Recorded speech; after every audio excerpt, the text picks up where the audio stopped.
everybody, Sherry Frick with University of Maryland Extension and the Master Gardener Program in Allegheny County. Today I wanted to talk to you about starting seeds indoors. So in order to do this, you're going to need a few things. You're going to have a container to grow your plants in, and you're going to have some potting soil. You're going to need your seeds, and you're going to have good light in order to grow your seedlings. So let's talk about containers first. Anything that you can have drainage holes in works pretty good, but I like to use the containers that I got bedding plants in from previous years.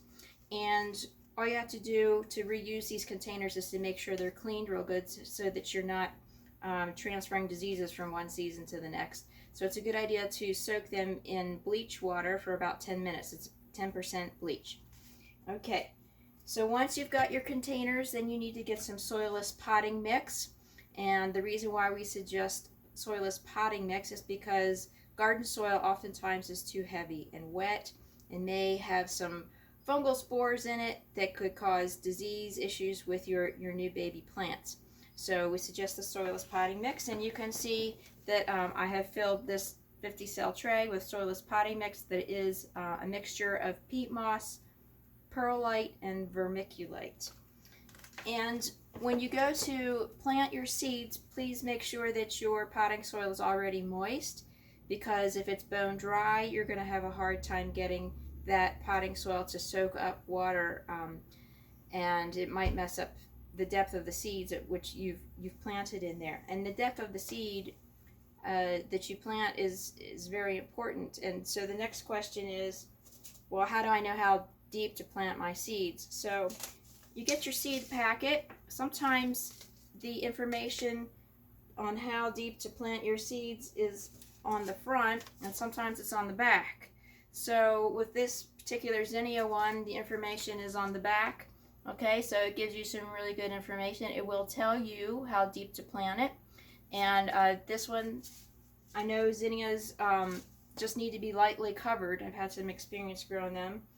And let's see, the delicata actually has all the instructions on the front, okay, and it'll tell you that this one should be planted at a ½ inch deep. Now, a rule of thumb, in case your seed packet doesn't have instructions on how deep to plant your seeds, the rule of thumb is you plant your seeds at, let's see if you can see that, that's pretty small, but 2 to 3 times the width of the seed, okay? So you look at the width of the seed, multiply that by 2, and that's about how deep you should plant it. Another little tip, in case you hadn't ever noticed, on your finger, from the tip of your finger to your first knuckle is about 1 inch. So that can give you an idea when you're out planting things, about how deep to push your finger in to plant your seed. Okay, it's always a good idea to mark your plant so you know what seeds are planted where. And I'm going to do this delicata squash seed for you just as a demonstration. So it's supposed to be ½ inch, so I'm going to poke my finger in just a little bit halfway between the end of my finger and my first knuckle. And I take my seed and I put it in there, push it down, cover it up, and then I'm going to want to water very lightly. Don't blast your soil with your seeds in it with a hard stream of water. That's not a good idea. So just water gently. And then you'll see that I have this shelf set up here where I can put my trays of plants, and they're getting some natural light. And also I have these grow lights here, and my husband set this up for me, and we found, since he set this up, that it would have been better to have 2 of these grow lights in here. Now, you don't have to use grow lights. You can use fluorescent shop lights, the tubes.